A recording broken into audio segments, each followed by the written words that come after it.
ಮುರಳಿಯ ದಿನಾಂಕ 23/1/2026. ಪ್ರಾತಃ ಮುರಳಿ ಬಾಪ್ದಾದ ಮಧುಬನ. ತಂದೆ ತಿಳಿಸುತ್ತಾರೆ, ಮಧುರ ಮಕ್ಕಳೇ, ನಿಮ್ಮ ಮುಖದಿಂದ ಅಂದರೆ ನಿಮ್ಮ ಬಾಯಿಯಿಂದ ಸದಾ ಜ್ಞಾನ ರತ್ನಗಳೇ ಹೊರಬರಬೇಕು. ನಿಮ್ಮ ಮುಖ ಸದಾ ಹರ್ಷಿತವಾಗಿ ಇರಬೇಕು. ಪ್ರಶ್ನೆ: ಯಾವ ಮಕ್ಕಳು ಬ್ರಾಹ್ಮಣ ಜೀವನದಲ್ಲಿ ಜ್ಞಾನವನ್ನು ಧಾರಣೆ ಮಾಡಿಕೊಂಡಿರುತ್ತಾರೆ ಅಂತಹವರ ಗುರುತುಗಳು ಏನಾಗಿರುತ್ತೆ? ಉತ್ತರ: ಅವರ ನಡತೆ ದೇವತೆಗಳಂತೆ ಇರುತ್ತದೆ. ಅವರಲ್ಲಿ ದೈವಿ ಗುಣಗಳ ಧಾರಣೆ ಆಗಿರುತ್ತದೆ. ಎರಡನೆಯದಾಗಿ, ಅವರಿಗೆ ಜ್ಞಾನದ ವಿಚಾರ ಸಾಗರ ಮಂಥನ ಮಾಡುವ ಅಭ್ಯಾಸವಿರುತ್ತದೆ. ಅವರು ಎಂದಿಗೂ ಆಸುರಿ ಮಾತುಗಳು ಅಂದರೆ ಅರ್ಥ ಕೊಳಕಿನ ಮಂಥನ ಮಾಡುವುದಿಲ್ಲ.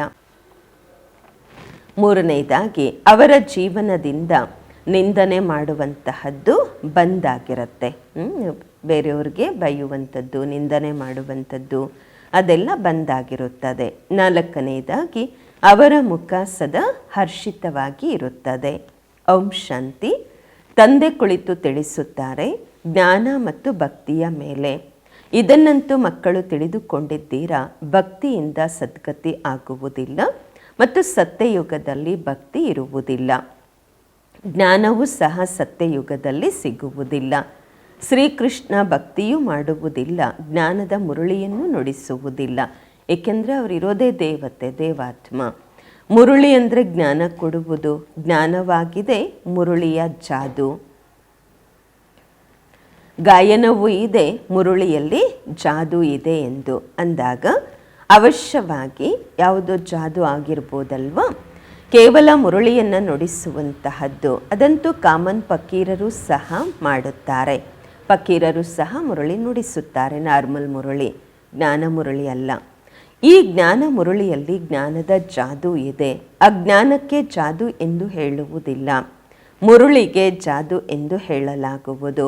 ಮನುಷ್ಯರಿಂದ ದೇವತೆಗಳಾಗುತ್ತಾರೆ ಜ್ಞಾನದಿಂದ. ಯಾವಾಗ ಸತ್ಯಯುಗವಿರುವುದು ಆಗ ಜ್ಞಾನದ ಆಸ್ತಿ ಇರುವುದು, ಅಲ್ಲಿ ಭಕ್ತಿ ಇರುವುದಿಲ್ಲ. ಭಕ್ತಿ ಇರುತ್ತೆ ದ್ವಾಪರ ಯುಗದಿಂದ. ಯಾವಾಗ ದೇವತೆಗಳಿಂದ ಮನುಷ್ಯರಾಗುತ್ತಾರೆ, ಮನುಷ್ಯರು ವಿಕಾರಿಗಳಾಗಿರುತ್ತಾರೆ, ದೇವತೆಗಳು ನಿರ್ವಿಕಾರಿಗಳು. ಮನುಷ್ಯರಿಗೆ ವಿಕಾರಿಗಳಂತ ಹೇಳಲಾಗುತ್ತೆ, ದೇವತೆಗಳಿಗೆ ನಿರ್ವಿಕಾರಿಗಳೆಂದು ಹೇಳಲಾಗುವುದು. ದೇವತೆಗಳ ಸೃಷ್ಟಿಗೆ ಪವಿತ್ರ ಪ್ರಪಂಚವೆಂದು ಹೇಳಲಾಗುವುದು. ಈಗ ತಾವು ದೇವತೆಗಳಾಗುತ್ತಿದ್ದೀರಾ. ಜ್ಞಾನ ಎಂದು ಯಾವುದಕ್ಕೆ ಹೇಳಲಾಗುವುದು? ಒಂದಂತೂ ಸ್ವಯಂ ಮತ್ತು ತಂದೆಯ ಪರಿಚಯ, ಮತ್ತು ಸೃಷ್ಟಿಯ ಆದಿ ಮಧ್ಯ ಅಂತ್ಯದ ಜ್ಞಾನಕ್ಕೆ ಜ್ಞಾನ ಎಂದು ಹೇಳಲಾಗುವುದು. ಜ್ಞಾನದಿಂದ ಸದ್ಗತಿಯಾಗುವುದು, ನಂತರ ಭಕ್ತಿ ಪ್ರಾರಂಭವಾಗುತ್ತದೆ. ಆಗ ಇಳಿಯುವ ಕಲೆ ಎಂದು ಹೇಳಲಾಗುವುದು. ಏಕೆಂದರೆ ಭಕ್ತಿಗೆ ರಾತ್ರಿ, ಜ್ಞಾನಕ್ಕೆ ದಿನ ಎಂದು ಹೇಳಲಾಗುವುದು. ಇದನ್ನಂತೂ ಯಾರು ಬೇಕಾದರೂ ತಿಳಿದುಕೊಳ್ಳಬಹುದು, ಯಾರ ಬುದ್ಧಿಯಲ್ಲಾದರೂ ಇದು ಕುಳಿತುಕೊಳ್ಳುತ್ತದೆ. ಆದರೆ ದೈವಿ ಗುಣಗಳನ್ನು ಧಾರಣೆ ಮಾಡಿಕೊಳ್ಳುವುದಿಲ್ಲ. ದೈವಿ ಗುಣಗಳಿತ್ತೆಂದರೆ ತಿಳಿದುಕೊಳ್ಳಲಾಗುವುದು ಇವರಿಗೆ ಜ್ಞಾನದ ಧಾರಣೆ ಇದೆ ಎಂದು. ಜ್ಞಾನದ ಧಾರಣೆ ಇರುವಂತಹವರ ನಡತೆ ದೇವತೆಗಳಂತೆ ಇರುವುದು. ಕಡಿಮೆ ಧಾರಣೆ ಇರುವವರ ನಡತೆ ಮಿಕ್ಸ್ ಆಗಿರುತ್ತದೆ. ಧಾರಣೆಯೇ ಇಲ್ಲವೆಂದರೆ ಅವರು ಮಕ್ಕಳೇ ಅಲ್ಲ. ಮನುಷ್ಯರು ತಂದೆಗೆ ಎಷ್ಟು ನಿಂದನೆ ಮಾಡುತ್ತಾರೆ. ಬ್ರಾಹ್ಮಣ ಕುಲದಲ್ಲಿ ಬರುತ್ತಾರೆ, ನಿಂದನೆ ಮಾಡುತ್ತಾರೆ, ಬೈತಾರೆ. ಈ ನಿಂದನೆ ಮಾಡುವುದು, ಬೈಯುವುದು ಇದೆಲ್ಲ ಬಂದಾಗಬೇಕು. ಬಿಕ್ಕೆ ಆದ ನಂತರ ನಿಮಗೆ ಜ್ಞಾನ ಸಿಗುತ್ತಿದೆ. ಅದರ ವಿಚಾರ ಸಾಗರ ಮಂಥನ ಮಾಡುವುದರಿಂದ ಅಮೃತ ಸಿಗುವುದು. ವಿಚಾರ ಸಾಗರ ಮಂಥನ ಮಾಡಲಿಲ್ಲವೆಂದರೆ ಬಾಕಿ ಯಾವ ಮಂಥನವಾಗುವುದು? ಆಸುರಿ ವಿಚಾರದ ಮಂಥನವಾಗುವುದು. ಅದರಿಂದ ಕೊಳಕೆ ಬರುವುದು ಅಂದರೆ ವ್ಯರ್ಥವೇ ಬರುತ್ತದೆ. ಈಗ ತಾವು ಈಶ್ವರಿಯ ವಿದ್ಯಾರ್ಥಿಗಳಾಗಿದ್ದೀರಾ. ತಮಗೆ ಗೊತ್ತಿದೆ ಮನುಷ್ಯರಿಂದ ದೇವತೆಗಳಾಗುವ ವಿದ್ಯೆಯನ್ನು ಓದುತ್ತಿದ್ದೇವೆ. ದೇವತೆಗಳು ಈ ವಿದ್ಯೆಯನ್ನು ಓದಿಸುವುದಿಲ್ಲ. ದೇವತೆಗಳಿಗೆ ಎಂದಿಗೂ ಜ್ಞಾನ ಸಾಗರ ಎಂದು ಹೇಳುವುದಿಲ್ಲ. ಜ್ಞಾನ ಸಾಗರ ಎಂದು ಒಬ್ಬ ತಂದೆಗೆ ಹೇಳಲಾಗುವುದು. ದೈವಿ ಗುಣಗಳು ಜ್ಞಾನದಿಂದಲೇ ಧಾರಣೆಯಾಗುತ್ತವೆ. ಈ ಜ್ಞಾನ ತಾವು ಮಕ್ಕಳಿಗೆ ಈಗ ಸಿಗುತ್ತಿದೆ, ಸತ್ಯಯುಗದಲ್ಲಿ ಇರುವುದಿಲ್ಲ. ಈ ದೇವತೆಗಳಲ್ಲಿ ದೈವಿ ಗುಣಗಳಿವೆ. ತಾವು ಮಹಿಮೆ ಮಾಡುತ್ತೀರಾ. ಸರ್ವಗುಣ ಸಂಪನ್ನರು, ಮರ್ಯಾದಾ ಪುರುಷೋತ್ತಮರು, ಅಹಿಂಸಾ ಪರಮೋಧರ್ಮಿಗಳೆಂದು ಅಂದಾಗ ಈಗ ತಾವು ಆ ರೀತಿ ಆಗಬೇಕು. ತಮ್ಮನ್ನು ತಾವು ಕೇಳಿಕೊಳ್ಳಬೇಕು, ನನ್ನಲ್ಲಿ ಎಲ್ಲ ದೈವಿ ಗುಣಗಳು ಇವೆಯಾ ಅಥವಾ ಆಸುರಿ ಅವಗುಣಗಳಿವೆಯಾ? ಒಂದು ವೇಳೆ ಆಸುರಿ ಅವಗುಣಗಳಿತ್ತೆಂದರೆ ಅದನ್ನು ತೆಗೆದು ಹಾಕಬೇಕು, ಆಗ ದೇವತೆಗಳೆಂದು ಹೇಳಬಹುದು. ಇಲ್ಲವೆಂದರೆ ಕಡಿಮೆ ಪದವಿಯನ್ನು ಪಡೆದುಕೊಳ್ಳುತ್ತೀರಾ. ಈಗ ತಾವು ಮಕ್ಕಳು ದೈವಿ ಗುಣಗಳನ್ನು ಧಾರಣೆ ಮಾಡಿಕೊಳ್ಳುತ್ತೀರಾ. ಬಹಳ ಒಳ್ಳೊಳ್ಳೆಯ ಮಾತುಗಳನ್ನು ತಂದೆ ತಿಳಿಸುತ್ತಾರೆ. ಈಗ ತಾವು ಮಕ್ಕಳು ದೈವಿ ಗುಣಗಳನ್ನು ಧಾರಣೆ ಮಾಡಿಕೊಳ್ಳುತ್ತೀರಾ. ಬಾಬಾರವರು ಬಹಳ ಒಳ್ಳೊಳ್ಳೆಯ ಮಾತುಗಳನ್ನು ತಿಳಿಸುತ್ತಾರೆ. ಇದಕ್ಕೆ ಹೇಳಲಾಗುವುದು ಪುರುಷೋತ್ತಮ ಸಂಗಮ ಯುಗ ಎಂದು. ತಾವು ಪುರುಷೋತ್ತಮರಾಗುತ್ತಿದ್ದೀರಾ ಅಂದಾಗ ವಾತಾವರಣವು ಸಹ ಬಹಳ ಚೆನ್ನಾಗಿರಬೇಕು. ಬಾಯಿಂದ ಯಾವುದೇ ಕೆಟ್ಟ ಮಾತುಗಳು ಬರಬಾರದು. ಇಲ್ಲವೆಂದರೆ ಹೇಳಲಾಗುವುದು ಕಡಿಮೆ ಪದವಿ ಉಳ್ಳವರೆಂದು. ಮಾತು, ಕತೆ ಮತ್ತು ವಾತಾವರಣದಿಂದ ತಕ್ಷಣ ಗೊತ್ತಾಗುತ್ತದೆ ಇವರು ಯಾವ ಪದವಿ ಪಡೆದುಕೊಳ್ಳುತ್ತಾರೆ ಎಂದು. ನಿಮ್ಮ ಮುಖ ಸದಾ ಹರ್ಷಿತವಾಗಿರಬೇಕು. ಇಲ್ಲವೆಂದರೆ ಇವರಲ್ಲಿ ಜ್ಞಾನವಿದೆ ಎಂದು ಹೇಳಲಾಗುವುದಿಲ್ಲ. ಬಾಯಿಂದ ಸದಾ ಜ್ಞಾನ ರತ್ನಗಳೇ ಹೊರಬರಬೇಕು. ಈ ಲಕ್ಷ್ಮೀನಾರಾಯಣರನ್ನು ನೋಡಿ ಎಷ್ಟು ಹರ್ಷಿತ ಮುಖ ಇದ್ದಾರೆ. ಇವರ ಆತ್ಮ ಜ್ಞಾನವನ್ನು ಧಾರಣೆ ಮಾಡಿಕೊಂಡಿದೆ ಅಲ್ವಾ, ಜ್ಞಾನ ರತ್ನಗಳನ್ನು ಧಾರಣೆ ಮಾಡಿಕೊಂಡಿದ್ರು. ಬಾಯಿಂದ ಸದಾ ಜ್ಞಾನ ರತ್ನಗಳೇ ಹೊರಬರತ್ತೆ. ರತ್ನಗಳನ್ನು ಕೇಳುತ್ತಾ ಹೇಳುತ್ತಾ ಬಹಳ ಖುಷಿಯಾಗಿ ಇರಬೇಕು. ಎಷ್ಟು ಖುಷಿ ಇರುತ್ತೆ ಜ್ಞಾನವನ್ನು ಹೇಳ್ತಾ ಕೇಳುತ್ತಾ ಇದ್ದರೆ. ಜ್ಞಾನ ರತ್ನಗಳನ್ನು ಈಗ ತಾವು ಪಡೆಯುತ್ತಿದ್ದೀರಾ. ನಂತರ ಈ ಎಲ್ಲ ವಜ್ರ ವೈಡೂರ್ಯಗಳಾಗುತ್ತವೆ. 9 ರತ್ನಗಳ ಮಾಲೆ ಯಾವುದೇ ವಜ್ರ ವೈಡೂರ್ಯಗಳದು ಅಲ್ಲ, ಈ ಜ್ಞಾನ ರತ್ನಗಳ ಮಾಲೆಯಾಗಿದೆ. ಮನುಷ್ಯರು ಮತ್ತೆಯೂ ಆ ರತ್ನ ಎಂದು ತಿಳಿದು ಉಂಗುರವನ್ನು ಮಾಡಿಸಿ ತೊಟ್ಟುಕೊಳ್ಳುತ್ತಾರೆ. ಈ ಜ್ಞಾನ ರತ್ನಗಳ ಮಾಲೆ ಪುರುಷೋತ್ತಮ ಸಂಗಮ ಯುಗದಲ್ಲಿಯೇ ಇರುವುದು. ಈ ರತ್ನಗಳೇ ನಿಮಗೆ ಭವಿಷ್ಯದ 21 ಜನ್ಮಗಳಿಗಾಗಿ ಮಾಲ್ ಮಾಡುತ್ತದೆ. ಇದನ್ನು ಯಾರೂ ಕಸಿದುಕೊಳ್ಳಲು ಸಾಧ್ಯವಿಲ್ಲ. ಇಲ್ಲಿ ತಾವು ಈ ವಜ್ರ ವೈಡೂರ್ಯಗಳನ್ನು ಧರಿಸಿದರೆ ತಕ್ಷಣ ಯಾರಾದರೂ ಕಿತ್ತುಕೊಂಡು ಹೋಗಬಹುದು, ಲೂಟಿ ಮಾಡುತ್ತಾರೆ. ಅಂದಾಗ ತಮ್ಮನ್ನು ತಾವು ಬಹಳ ಬಹಳ ಬುದ್ಧಿವಂತರನ್ನಾಗಿ ಮಾಡಿಕೊಳ್ಳಬೇಕು. ಅಂದರೆ ಜ್ಞಾನ ರತ್ನಗಳನ್ನು ಧರಿಸುವುದರಿಂದ ವ್ಯಾಲ್ಯೂಬಲ್ ಇರುತ್ತಾ, ಸ್ಥೂಲ ರತ್ನಗಳು ಆಭರಣಗಳನ್ನು ಧರಿಸುವುದರಿಂದ ಬೆಲೆಯ, ಇದನ್ನು ತಿಳಿದುಕೊಳ್ಳಬೇಕು. ಆಸುರಿ ಅವಗುಣಗಳನ್ನು ತೆಗೆದು ಹಾಕಬೇಕು. ಆಸುರಿ ಅವಗುಣಗಳಿಂದ ಮುಖವೇ ಆ ರೀತಿ ಆಗತ್ತೆ. ಕ್ರೋಧದಲ್ಲಿ ಕೆಂಪು ಕೆಂಪು ಕಾದ ಅಂಚಿನಂತೆ ಮುಖ ಆಗತ್ತೆ. ಕಾಮ ವಿಕಾರ ಉಳ್ಳವಂತಹವರಂತೂ ಕಪ್ಪಾಗ್ಬಿಡ್ತಾರೆ, ವಿಕಾರಿಗಳಾಗ್ಬಿಟ್ಟಿರ್ತಾರೆ. ಅಂದಾಗ ತಾವು ಮಕ್ಕಳು ಪ್ರತಿ ಮಾತಿನಲ್ಲಿ ವಿಚಾರ ಸಾಗರ ಮಂಥನ ಮಾಡಬೇಕು. ಈ ವಿದ್ಯಾಭ್ಯಾಸವಿರುವುದೇ ಬಹಳ ಸಂಪಾದನೆ ಮಾಡಿಕೊಳ್ಳಲು. ಆ ವಿದ್ಯಾಭ್ಯಾಸ ಏನು ರತ್ನಗಳನ್ನು ಕೊಡುವುದಿಲ್ಲ, ಜ್ಞಾನ ರತ್ನಗಳು ಅಂತ ಅದಕ್ಕೆ ಹೇಳೋದಿಲ್ಲ. ಜ್ಞಾನ ಇದೆ, ಎಜುಕೇಷನ್ ಮಾಡಿದ್ದಾರೆ ಅಂದರೆ ಬಹಳ ದೊಡ್ಡ ಪದವಿಯನ್ನು ಪಡೆಯಬಹುದು, ಪೊಸಿಷನ್ ಪಡ್ಕೊಳ್ಬಹುದು. ವಿದ್ಯಾಭ್ಯಾಸ ಕೆಲಸಕ್ಕೆ ಬರುತ್ತೆ, ಹಣ ಅಲ್ಲ. ವಿದ್ಯಾಭ್ಯಾಸವೇ ಧನವಾಗಿದೆ. ಅದಾಗಿದೆ ಹದ್ದಿನ ಧನ, ಇದಾಗಿದೆ ಬೇಹದ್ದಿನ ಸಂಪತ್ತು. ಅದು ಹದ್ದಿನ ಸಂಪತ್ತು. ಇರುವಂತಹದ್ದು 2 ವಿದ್ಯಾಭ್ಯಾಸವೇ. ಈಗ ತಾವು ತಿಳಿದುಕೊಂಡಿದ್ದೀರಾ, ನಮಗೆ ತಂದೆ ಓದಿಸಿ ವಿಶ್ವಕ್ಕೆ ಮಾಲೀಕರನ್ನಾಗಿ ಮಾಡುತ್ತಿದ್ದಾರೆ. ಅಲ್ಪಕಾಲದ ಕ್ಷಣಭಂಗುರದ ವಿದ್ಯಾಭ್ಯಾಸ 1 ಜನ್ಮಕ್ಕೋಸ್ಕರ ಅದಾಗಿದೆ.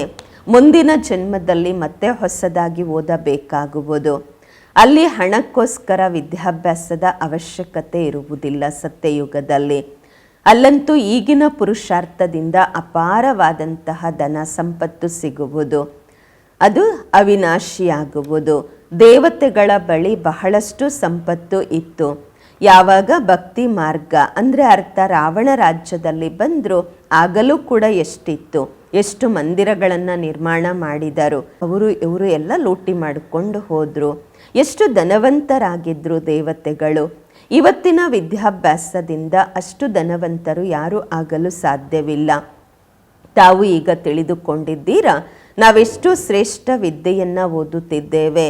ಅದರಿಂದ ದೇವಿ ದೇವತೆಗಳಾಗುತ್ತಿದ್ದೇವೆ ಅಂದಾಗ ವಿದ್ಯಾಭ್ಯಾಸದಿಂದ ನೋಡಿ ಮನುಷ್ಯರು ಏನಿದ್ದವರು ಏನಾಗುತ್ತಾರೆ, ಬಡತನದಿಂದ ಶ್ರೀಮಂತರಾಗುತ್ತಾರೆ.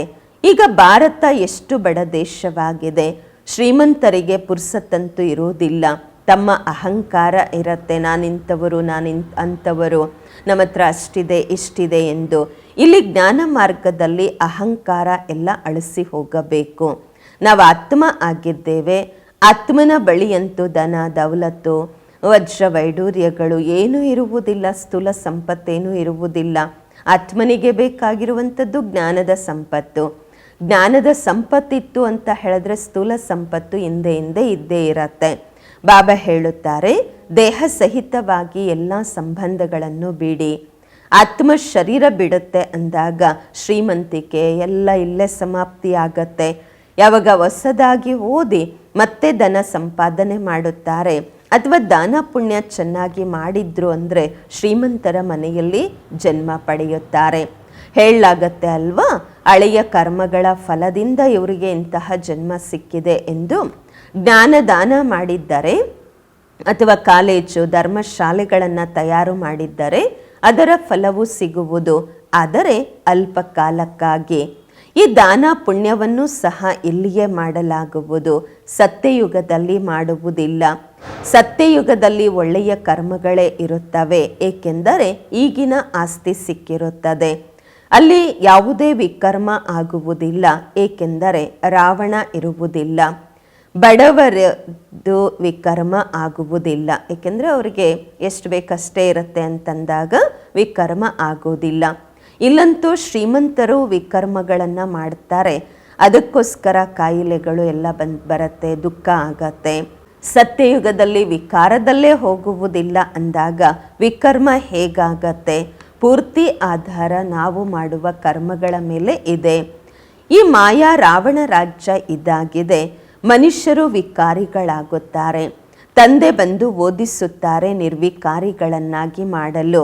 ಬಾಬಾರವರು ನಿರ್ವಿಕಾರಿಯನ್ನಾಗಿ ಮಾಡುತ್ತಾರೆ, ಮಾಯೆ ವಿಕಾರಿಯನ್ನಾಗಿ ಮಾಡುತ್ತದೆ.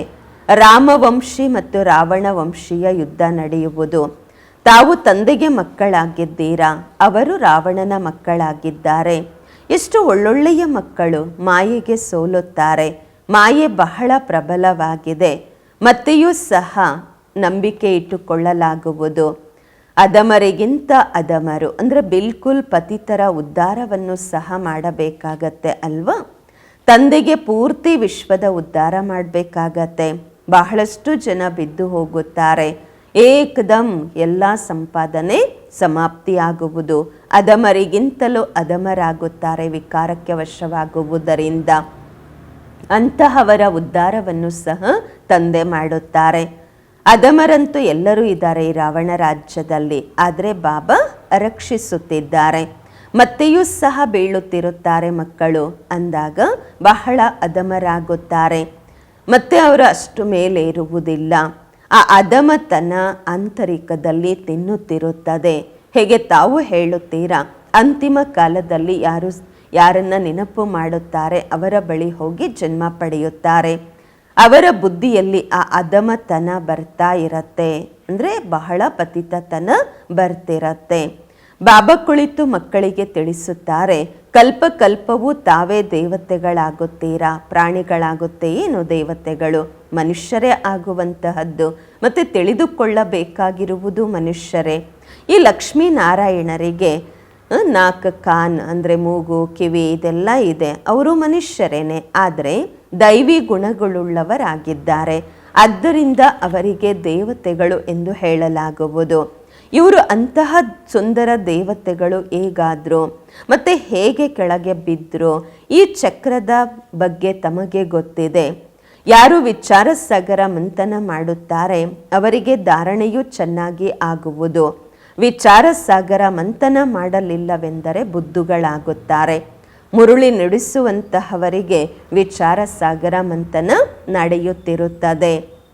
ಈ ಟಾಪಿಕ್ ಬಗ್ಗೆ ಈ ರೀತಿ ತಿಳಿಸಬೇಕೆಂದು ಸ್ವತಃವಾಗಿ ವಿಚಾರ ಸಾಗರ ಮಂಥನ ನಡೆಯುತ್ತದೆ. ಇಂತಹವರು ಬರುವವರಿದ್ದಾರೆ, ಅವರಿಗೆ ಉಲ್ಲಾಸದಿಂದ ತಿಳಿಸಬೇಕು ಎಂದು ತಿಳಿದುಕೊಳ್ಳುತ್ತಾರೆ. ಆಗಬಹುದು, ಸ್ವಲ್ಪ ತಿಳಿದುಕೊಳ್ಳಬಹುದು ಬರುವಂತಹವರು. ಭಾಗ್ಯದ ಮೇಲೆಯೂ ಆಧಾರಿತವಾಗಿರತ್ತೆ. ಹೇಳುವವರಿಗೂ ಉಮಂಗ ಬೇಕು, ವಿಚಾರ ಸಾಗರ ಮಂಥನ ಮಾಡಿ ಹೇಳಬೇಕು. ತಿಳಿದುಕೊಳ್ಳುವವರು ತಿಳ್ಕೊಂಡಿದ್ದಾರೆ ಅಂತ ಅಂದರೆ ನಮ್ಮ ಕುಲದವರಾಗಿರ್ತಾರೆ. ಒಂದು ವೇಳೆ ತಿಳ್ಕೊಂಡಿಲ್ಲ ಅಂದರೆ ಬಾಬಾ ಹೇಳ್ತಾರೆ ಅವ್ರ ಭಾಗ್ಯದ ಮೇಲೆಯೂ ಸಹ ಡಿಪೆಂಡ್ ಆಗತ್ತೆ. ಕೆಲವರು ತಕ್ಷಣ ನಿಶ್ಚಯ ಮಾಡಿಕೊಳ್ಳುತ್ತಾರೆ, ಇನ್ನು ಕೆಲವರಿಗೆ ನಿಶ್ಚಯವೇ ಆಗುವುದಿಲ್ಲ. ಮತ್ತೆಯೂ ಸಹ ಅವ್ರ ಮೇಲೆ ನಂಬಿಕೆ ಇಡಲಾಗತ್ತೆ, ಮುಂದೆ ಬರ್ತಾರೆ. ಈಗಿಲ್ಲ ಅಂತಂದರೆ ಮುಂದೆ ಹೋಗ್ತಾ ಅವಶ್ಯವಾಗಿ ತಿಳಿದುಕೊಳ್ಳುತ್ತಾರೆ ಎಂದು ನಂಬಿಕೆ ಇಟ್ಕೋಬೇಕಲ್ವಾ. ನಂಬಿಕೆ ಇದೆ, ಇವತ್ತಿಲ್ಲ ನಾಳೆ ಬರ್ತಾರೆ ಅನ್ನುವಂತಹ ನಂಬಿಕೆ ಇತ್ತು ಅಂದರೆ ಉಮಂಗ ಉತ್ಸಾಹ ಇರುತ್ತೆ, ಸರ್ವಿಸ್ ಮಾಡುವ ಆಸಕ್ತಿ ಇರುತ್ತೆ, ಸುಸ್ತಾಗೋದಿಲ್ಲ. ಬಲೆ ಯಾರಾದರೂ ಓದ್ತಾರೆ, ಈ ಜ್ಞಾನ ಮಾರ್ಗದಲ್ಲಿ ನಡೀತಾರೆ, ಮತ್ತೆ ಅಧಮರಾಗ್ಬಿಡ್ತಾರೆ, ವಿಕಾರಿಗಳಾಗ್ಬಿಡ್ತಾರೆ, ಮತ್ತೆ ಬರ್ತಾರೆ ಅವಶ್ಯವಾಗಿ ಅಂತಂದಾಗ, ಅದೆಲ್ಲ ಆಗಿ ಮತ್ತೇನೂ ಬರ್ತಾರೆ ಅಂದಾಗ ವಿಸಿಟಿಂಗ್ ರೂಮಲ್ಲಿ ಕೂರಿಸ್ಬೇಕು. ಅಥವಾ ಹೇಳ್ತೀರಾ ಹೊರಟೋಗಿ ಬರಬೇಡಿ ಅಂತ ಹೇಳುತ್ತೀರಾ, ಕೂರಿಸ್ತೀರಾ, ಅವ್ರಿಗೆ ಜ್ಞಾನ ಹೇಳುತ್ತೀರಾ, ಹೋಗಿ ಅಂತ ಹೇಳುತ್ತೀರಾ, ಅವಶ್ಯವಾಗಿ ಕೇಳ್ತೀರಾ ಇಷ್ಟು ದಿನ ಯಾಕೆ ತಾವು ಬಂದಿಲ್ಲ ಅಂತ. ಅವ್ರು ಹೇಳ್ತಾರೆ ಮಾಯೆಯ ಜೊತೆ ಸೋತೆವು ಎಂದು. ಈ ರೀತಿ ಬಹಳಷ್ಟು ಜನ ಬರ್ತಾರೆ, ತಿಳ್ಕೊಳ್ತಾರೆ ಜ್ಞಾನ ಬಹಳ ಚೆನ್ನಾಗಿತ್ತು, ಆದರೆ ಮಾಯೆಗೆ ನಾವು ಸೋತೆವು ಎಂದು. ಸ್ಮೃತಿಯಂತೂ ಇರುತ್ತೆ ಅಲ್ವಾ. ಭಕ್ತಿಯಲ್ಲಿ ಸೋಲು ಮತ್ತು ಗೆಲುವಿನ ಮಾತೇ ಇರುವುದಿಲ್ಲ. ಈ ಜ್ಞಾನ ಧಾರಣೆ ಮಾಡಿಕೊಳ್ಳುವಂತಹದ್ದಾಗಿದೆ. ಈಗ ತಾವು ತಂದೆಯ ಮೂಲಕ ಸತ್ಯ ಗೀತೆಯನ್ನು ಕೇಳುತ್ತೀರಾ, ಅದರಿಂದ ದೇವತೆಗಳಾಗುತ್ತೀರಾ. ಬ್ರಾಹ್ಮಣರಾಗದ ವಿನಃ ಅಂದರೆ ವಿಕಾರಗಳನ್ನು ತ್ಯಜಿಸದೆ ದೇವತೆಗಳಾಗಲು ಸಾಧ್ಯವಿಲ್ಲ. ಕ್ರಿಶ್ಚಿಯನ್ನರು, ಪಾರಸಿ, ಮುಸಲ್ಮಾನರಲ್ಲೂ ಬ್ರಾಹ್ಮಣರು ಇರುವುದಿಲ್ಲ. ಇದೆಲ್ಲ ಮಾತುಗಳು ಈಗ ತಾವು ತಿಳಿದುಕೊಳ್ಳುತ್ತೀರಾ. ತಮಗೆ ಗೊತ್ತಿದೆ ತಂದೆಯನ್ನು ನೆನಪು ಮಾಡಬೇಕು. ತಂದೆಯನ್ನು ನೆನಪು ಮಾಡುವುದರಿಂದಲೇ ರಾಜ್ಯ ಸಿಗುವುದು. ಯಾವಾಗ ಯಾರೇ ನಿಮಗೆ ಸಿಕ್ಕಿದ್ರು ಅವರಿಗೆ ಹೇಳಿ, ಅಲ್ಲಾಹ ನನ್ನ ತಂದೆಯನ್ನು ನೆನಪು ಮಾಡಿರಿ ಎಂದು. ತಂದೆಗೆ ಶ್ರೇಷ್ಠ ಎಂದು ಹೇಳಲಾಗತ್ತೆ. ಬೆರಳಿನಿಂದ ಭಗವಂತನನ್ನ ಮೇಲೆ ಇದ್ದಾರೆ ಅಂತ ಇಶಾರೆ ಮಾಡುತ್ತಾರೆ ಅಲ್ವಾ. ಭಗವಂತ ಎಂದು ಒಬ್ಬರಿಗೆ ಹೇಳಲಾಗುವುದು, ಅವರೊಬ್ಬರೇ ಪರಮಾತ್ಮ ಆಗಿದ್ದಾರೆ, ಬಾಕಿ ಎಲ್ಲರೂ ಅವರಿಗೆ ಮಕ್ಕಳಾಗಿದ್ದೇವೆ. ತಂದೆಯಂತೂ ಸದಾ ತಂದೆಯೇ ಆಗಿರುತ್ತಾರೆ. ರಾಜ್ಯ ಭಾಗ್ಯ ಅವರು ಪಡೆಯುವುದಿಲ್ಲ, ಅವರು ರಾಜ್ಯ ಮಾಡುವುದಿಲ್ಲ, ಜ್ಞಾನವನ್ನು ಕೊಡುತ್ತಾರೆ. ತನ್ನ ಮಕ್ಕಳನ್ನು ರಾಜರನ್ನಾಗಿ ಅಧಿಕಾರಿಗಳನ್ನಾಗಿ ಮಾಡುತ್ತಾರೆ ಅಂದಾಗ ಮಕ್ಕಳಿಗೆ ಎಷ್ಟು ಖುಷಿ ಇರಬೇಕು, ತಾವೆಷ್ಟು ಖುಷಿಯಲ್ಲಿ ಬರಬೇಕು. ಬಾಬಾ ನಮಗಿಷ್ಟು ಸೇವೆ ಮಾಡುತ್ತಿದ್ದಾರೆ, ನಮ್ಮನ್ನು ವಿಶ್ವಕ್ಕೆ ಮಾಲೀಕರನ್ನಾಗಿ ಮಾಡುತ್ತಿದ್ದಾರೆ. ಮತ್ತು ಸ್ವಯಂ ಆ ಹೊಸ ಪವಿತ್ರ ಪ್ರಪಂಚದಲ್ಲಿ ತಂದೆ ಬರುವುದಿಲ್ಲ. ಪಾವನ ಪ್ರಪಂಚದಲ್ಲಿ ಯಾರೂ ಅವರನ್ನು ಕರೆಯುವುದೇ ಇಲ್ಲ, ಪತಿತರೇ ಕರೆಯುತ್ತಾರೆ. ಪಾವನ ಪ್ರಪಂಚದಲ್ಲಿ ಏನು ಬಂದು ಮಾಡೋದು ಬಾಬರವರು? ಪಾವನರು ಕರೆಯೋದೇ ಇಲ್ಲ. ಯಾವಾಗ ಪತಿತರಾಗ್ತಾರೆ ಆಗಲೇ ಕರೀತಾರೆ. ಒಂದು ವೇಳೆ ಪಾವನ ಪ್ರಪಂಚದಲ್ಲಿ ಕರೆದ್ರೂ ಕೂಡ ಬಾಬಾ ಬಂದು ಏನು ಮಾಡೋದು? ಯಾರನ್ನ ಪಾವನ ಮಾಡೋದು? ಇರೋದೇ ಎಲ್ಲರೂ ಪಾವನರು. ತಂದೆಯ ಹೆಸರೇ ಆಗಿದೆ ಪತಿತ ಪಾವನ ಅಂದಾಗ ಹಳೆಯ ಪ್ರಪಂಚವನ್ನು ಹೊಸದನ್ನಾಗಿ ಮಾಡುವಂತಹದ್ದು ಅವರ ಕರ್ತವ್ಯವಾಗಿದೆ. ತಂದೆಯ ಹೆಸರಾಗಿದೆ ಶಿವ ಮತ್ತು ಸಾಲಿಗ್ರಾಮಗಳು ಎಂದು ಮಕ್ಕಳಿಗೆ ಹೇಳಲಾಗುವುದು. ಅವರ ಪೂಜೆ ಆಗತ್ತೆ. ಶಿವ ಬಾಬಾ ಎಂದು ಹೇಳಿ ಎಲ್ಲರೂ ನೆನಪು ಮಾಡುತ್ತಾರೆ. ಮತ್ತೆ ಎರಡನೇದಾಗಿ ಬ್ರಹ್ಮ ತಂದೆಗೂ ಸಹ ತಂದೆ ಎಂದು ಹೇಳುತ್ತೇವೆ. ಪ್ರಜಾಪಿತ ಬ್ರಹ್ಮ ಎಂದು ಬಹಳಷ್ಟು ಜನ ಹೇಳುತ್ತಾರೆ, ಆದರೆ ಅವರನ್ನು ಯಥಾರ್ಥವಾಗಿ ತಿಳಿದುಕೊಂಡಿಲ್ಲ. ಬ್ರಹ್ಮ ಯಾರ ಸಂತಾನ? ತಾವು ಹೇಳುತ್ತೀರಾ ಪರಂಪಿತ ಪರಮಾತ್ಮ ಶಿವ ಅವರನ್ನು ದತ್ತು ಮಾಡಿಕೊಂಡರು ಎಂದು. ಇವರಂತೂ ಶರೀರಧಾರಿ ಅಲ್ವಾ? ಈಶ್ವರನ ಮಕ್ಕಳು ಎಲ್ಲ ಆತ್ಮರಾಗಿದ್ದೇವೆ. ಎಲ್ಲ ಆತ್ಮರಿಗೆ ತಮ್ಮ ತಮ್ಮ ಶರೀರವಿದೆ, ತಮ್ಮ ತಮ್ಮ ಪಾತ್ರ ಸಿಕ್ಕಿದೆ, ಅದನ್ನು ಅಭಿನಯಿಸಲೇಬೇಕು. ಇದು ಪರಂಪರೆಯಿಂದ ನಡೆದು ಬರುವುದು. ಅನಾದಿ ಅಂದರೆ ಅರ್ಥ ಆದಿ ಮಧ್ಯ ಅಂತ್ಯ ಇಲ್ಲ. ಮನುಷ್ಯರು ಕೇಳುತ್ತಾರೆ, ಎಂಡಾಗತ್ತೆ, ಮತ್ತೆಯೂ ಸಹ ತಬ್ಬಿಬ್ಬಾಗುತ್ತಾರೆ. ಮತ್ತೆ ಹೇಗೆ ತಯಾರಾಗ್ತಾರೆ? ಬಾಬಾ ತಿಳಿಸುತ್ತಾರೆ, ಇದು ಅನಾದಿ. ಯಾವಾಗ ತಯಾರಾಯಿತು ಅನ್ನುವಂತಹ ಪ್ರಶ್ನೆನೇ ಇಲ್ಲ, ಇದು ಕೇಳಬೇಕಾಗಿಲ್ಲ. ಪ್ರಳಯವಂತೂ ಆಗುವುದಿಲ್ಲ. ಅದೆಲ್ಲ ಏನು ಹೇಳಿದರೆ ಸುಮ್ಮನೆ ಹೇಳಿದ್ದಾರೆ. ಸ್ವಲ್ಪ ಮನುಷ್ಯರಾಗ್ತಾರೆ, ಕಡಿಮೆ ಜನ ಆಗ್ತಾರೆ, ಅದಕ್ಕೋಸ್ಕರ ಹೇಳಲಾಗತ್ತೆ ಹೇಗೆ ಪ್ರಳಯ ಆಗತ್ತೆ ಎಂದು. ಬಾಬಾರವರಲ್ಲಿ ಯಾವ ಜ್ಞಾನವಿದೆ ಅದು ಈಗಲೇ ಎಮರ್ಜ್ ಆಗುವುದು. ಅದಕ್ಕಾಗಿಯೇ ಹೇಳಲಾಗುವುದು, ಪೂರ್ತಿ ಸಾಗರವನ್ನು ಇಂಕನ್ನಾಗಿ ಮಾಡಿಕೊಂಡು, ಪ್ರಕೃತಿಯನ್ನೆಲ್ಲ ಪೆನ್ನನ್ನಾಗಿ ಮಾಡಿಕೊಂಡು, ಆಕಾಶ ಭೂಮಿಯನ್ನು ಪೇಪರನ್ನಾಗಿ ಮಾಡ್ಕೊಂಡು ಬರೆದ್ರೂ ಕೂಡ ಅಂತ್ಯವಾಗುವುದಿಲ್ಲ. ಧಾರಣೆಗಾಗಿ ಮುಖ್ಯ ಸಾರ. ಫಸ್ಟ್ ಪಾಯಿಂಟು, ತಮ್ಮ ಹರ್ಷಿತ ಮುಖದಿಂದ ತಂದೆಯ ಹೆಸರನ್ನು ಪ್ರಸಿದ್ಧ ಮಾಡಬೇಕು. ಜ್ಞಾನ ರತ್ನಗಳನ್ನೇ ಹೇಳಬೇಕು ಮತ್ತು ಕೇಳಬೇಕು. ಕೊರಳಲ್ಲಿ ಜ್ಞಾನ ರತ್ನಗಳ ಮಾಲೆಯನ್ನು ಧರಿಸಿರಬೇಕು. ಆಸುರಿ ಅವಗುಣಗಳನ್ನು ತೆಗೆದುಹಾಕಬೇಕು. ಎರಡನೇ ಪಾಯಿಂಟು, ಸರ್ವಿಸ್ನಲ್ಲಿ ಎಂದಿಗೂ ಸುಸ್ತಾಗಬಾರದು. ನಂಬಿಕೆ ಇಟ್ಟುಕೊಂಡು ಆಸಕ್ತಿಯಿಂದ ಸರ್ವಿಸ್ ಮಾಡಬೇಕು. ವಿಚಾರ ಸಾಗರ ಮಂಥನ ಮಾಡಿ ಉಲ್ಲಾಸದಲ್ಲಿ ಇರಬೇಕು. ವರದಾನ, ಕನ್ಫ್ಯೂಸ್ ಆಗುವುದಕ್ಕೆ ಬದಲಾಗಿ ಲೂಸ್ ಕನೆಕ್ಷನನ್ನು ಸರಿಪಡಿಸಿಕೊಳ್ಳುವಂತಹ ಸಮಸ್ಯೆ ಮುಕ್ತರಾಗಿರಿ. ಕನ್ಫ್ಯೂಸ್ ಆಗುವುದಕ್ಕೆ ಬದಲಾಗಿ ಲೂಸ್ ಕನೆಕ್ಷನನ್ನು ಸರಿಪಡಿಸುವಂತಹ ಸಮಸ್ಯೆ ಮುಕ್ತರಾಗಿರಿ. ವರದಾನದ ವಿಶ್ಲೇಷಣೆ, ಎಲ್ಲ ಸಮಸ್ಯೆಗಳಿಗೆ ಮೂಲ ಕಾರಣ ಕನೆಕ್ಷನ್ ಲೂಸ್ ಆಗಿರುವುದು. ಕೇವಲ ಕನೆಕ್ಷನನ್ನು ಸರಿಪಡಿಸಿಕೊಂಡಾಗ ಸರ್ವಶಕ್ತಿಗಳು ನಿಮ್ಮ ಹಿಂದೆ ಮುಂದೆ ಸುತ್ತುತ್ತವೆ. ಒಂದು ವೇಳೆ ಕನೆಕ್ಷನ್ ಜೋಡಿಸುವುದರಲ್ಲಿ 1-2 ನಿಮಿಷ ಹಿಡಿಸಿದರೂ ಕೂಡ ಸಾಹಸವನ್ನು ಕಳೆದುಕೊಂಡು ಕನ್ಫ್ಯೂಸ್ ಆಗಬಾರದು. ನಿಶ್ಚಯದ ತಳಪಾಯವನ್ನು ಅಲುಗಾಡಿಸಿಕೊಳ್ಳಬಾರದು. ನಾನು ಬಾಬರವರಿಗೆ, ಬಾಬಾ ನನ್ನವರು. ಈ ಆಧಾರದಿಂದ ತಳಪಾಯವನ್ನು ಪಕ್ಕಾ ಮಾಡಿಕೊಂಡಾಗ ಸಮಸ್ಯೆ ಮುಕ್ತರು ಆಗುತ್ತೀರಾ. ಸ್ಲೋಗನ್, ಬೀಜರೂಪ ಅವಸ್ಥೆಯಲ್ಲಿ ಸ್ಥಿತರಾಗಿರುವುದೇ ಹಳೆಯ ಸಂಸ್ಕಾರಗಳನ್ನು ಪರಿವರ್ತನೆ ಮಾಡಿಕೊಳ್ಳುವ ವಿಧಿಯಾಗಿದೆ.